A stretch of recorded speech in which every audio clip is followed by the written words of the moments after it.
With the new school year fast approaching, John Yang is back to report on a controversial practice some school districts use that puts children in the middle when schools go after money owed by their parents.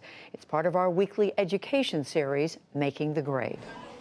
Every school day, millions of children across the country sit down to lunch in their cafeterias, whether it includes a scoop of tater tots or a tray of fruits and vegetables. About 20 million students, those whose household income is below 185% of the poverty line, are eligible for free and reduced price meals, subsidized by the federal government. But when other students show up without enough money to pay for lunch, school districts end up picking up the tab. Some 75% of school districts reported carrying meal debt at the end of the 2017 school year, some running as high as $865,000. Some schools pressure students in order to compel their parents to settle up, a practice known as school lunch shaming. A federal report said that in 2014, nearly half of all school districts had policies that singled out students for unpaid school lunch balances. In May, the Warwick, Rhode Island Public School District announced on its Facebook page that any student with an unpaid balance would be served a sunflower butter and jelly sandwich instead of the school's regular hot lunch. That sparked national outrage and an outpouring of donations to help cover the district's $78,000 school lunch debt, including $40,000 from the CBS show The Talk. And no kid should ever have to feel shame. And nearly $50,000 from the founder and CEO of the Chobani Yogurt Company.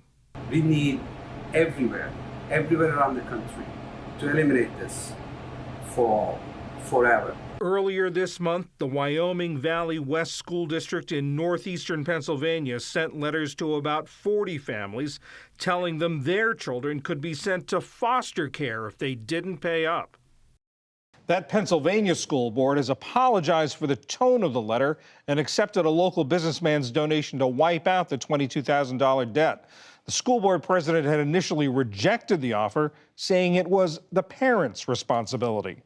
Crystal Fitzsimons is director of school and out-of-school time programs at the Food and Research Action Center, which is an advocacy group that targets hunger and undernutrition. Crystal, thanks so much for joining us. Thanks for having me. Give us some idea. We heard a couple of the reactions from school districts in that piece, but give us some idea of the range of policies that school districts have around the country to deal with school lunch debt. Right, so there are a group of kids who get free school meals. They get free breakfast and lunch, but there's other kids who don't qualify for free school meals. And so school districts really do have to figure out how to cover those costs. So they set fees. Kids who are eligible for reduced price can be charged 30 cents for breakfast, 40 cents for lunch. The other kids are charged the majority of the cost of the meal. And when families don't pay those school meal fees, then the school district has to figure out how to come up with that money, because otherwise it is actually charged to like the school district's general account. So it is a real issue for schools. And what do they do? What do other schools, what's sort of the range of things that schools do to deal with that debt, to collect the debt?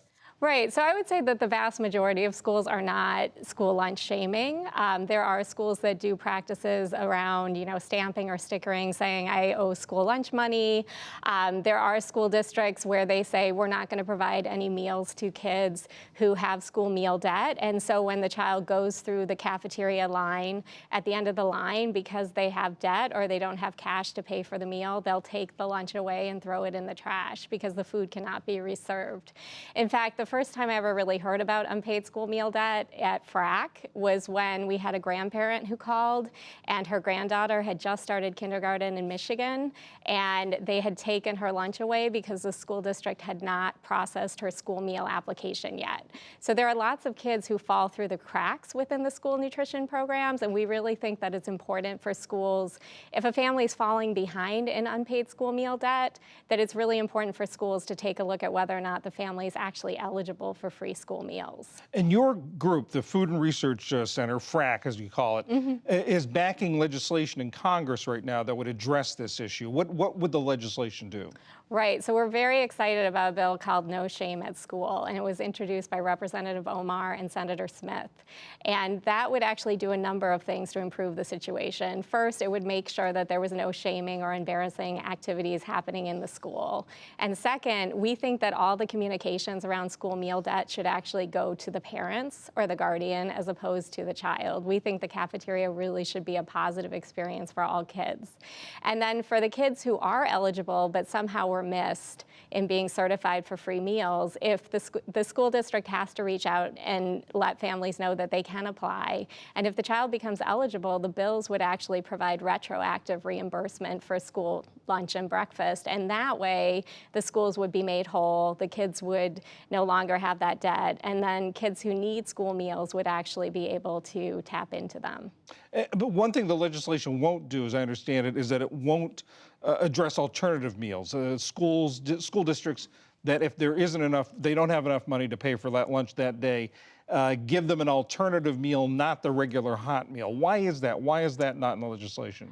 Well, so because the federal government doesn't pay for all the meals served in school, which I think this whole issue does shine a light on the fact that that is a problem, that we do want kids to be in classrooms, healthy and well-nourished, and that providing free meals to all kids is actually a wonderful way to make sure that happens. But the federal government does not pay the cost of the meals for the reduced price or the paid, so they really can't tell schools that they have to provide a meal to those children. And so, you know, if a school district that is really struggling with debt, I would say that it's probably better to make sure that the child has some food.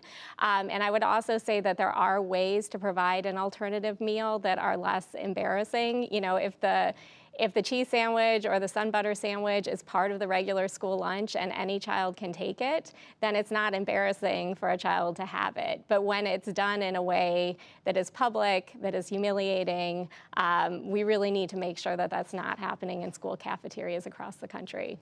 Crystal Fitzsimons of the Food and Research Action Center, thank you very much. Oh, thank you for having me.